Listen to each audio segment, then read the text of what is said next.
ದಯವಿಟ್ಟು ಎಲ್ಲಾ ಸೆಲೆಬ್ರಿಟಿಗಳು ಇದು ಕರ್ನಾಟಕದಾದ್ಯಂತ ಎಲ್ರಿಗೂ ಇದೊಂದು ಮೆಸೇಜ್ ಹೋಗ್ಲಿ. ಇಲ್ಲಿ ನೀವಿಷ್ಟು ಜನ ಇದ್ದೀರಾ, ದಯಮಾಡಿ ನಾನು ಗಾಡಿ ಓಡಿಸ್ಬೇಕಾದ್ರೆ ಅಕ್ಕ ಪಕ್ಕ ಬೈಕ್ಗಳಲ್ಲಿ ಬರಬೇಡ್ರಿ. ನಿಮ್ಮ ಪಾದಾರವಿಂದಗಳಿಗೆ ನಾನು ಕೇಳ್ಕೊಳ್ತಾ ಇರೋದು ಏನಕ್ಕೆ ಅಂತ ಹೇಳ್ತೀನಿ, ಕೇಳ್ರೋ ಏನಕ್ಕೆ ಅಂತ ಹೇಳ್ತೀನಿ. ಇಲ್ಲ, ನೀವು ಬರೀ ಒಂದು ಮೊಬೈಲ್ ಅದೊಂದು ಹಿಡ್ಕೊಂಡು ಒಂದು ಲೈಕ್ಸು ಒಂದು ಕಮೆಂಟ್ಸು ಫೋಟೋ ಇಂದ ಜೀವನ ಹಾಳು ಮಾಡ್ಕೋಬೇಡಿ. ನಾವು 110, 120 ಹೋಗ್ತಾ ಇರ್ತೀವಿ. 110, 120 ನಾವು ಗಾಡಿಲಿ ಓಡಿಸ್ತಾ ಇರ್ಬೇಕಾದ್ರೆ ಪಕ್ಕದಲ್ಲಿ ಬೈಕ್ಗಳಲ್ಲಿ ನೀವು ಬರ್ತೀರಾ?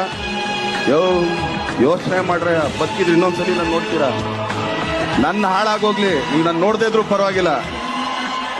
ಮನೇಲಿ ವಯಸ್ಸಾದ ತಂದೆ ತಾಯಿಂದಿರಿರ್ತಾರೆ, ಅವಾಗ ತಾನೇ ಮದುವೆ ಮಾಡ್ಕೊಂಡು ಹೊಸ ಗಂಡ ಹೆಂಡತಿ ನೀವು ಆಗಿರ್ತೀರಾ. ಇಲ್ಲ ಆಗ್ತಾನೆ ಹುಟ್ಟಿರೋ ಒಂದು ಮಗು ಇರುತ್ತೆ.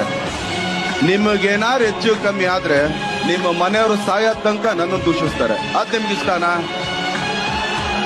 ಅದು ನಿಮ್ಗಿಷ್ಟಾನಾ? ದಯಮಾಡಿ ಗಾಡಿಗಳ ಪಕ್ಕದಲ್ಲಿ ಬರಬೇಡ್ರಿ. ದಯಮಾಡಿ ನಿಮ್ಮ ಪಾದಗಳಿಗೆ ನಾನು ಇಲ್ಲಿಂದ ಕೇಳ್ಕೊಳ್ತೀನಿ. ಯಾಕಂದ್ರೆ ಇದೊಂದು ಮೆಸೇಜ್ ಇರಲಿ ನಿಮ್ಗೆ.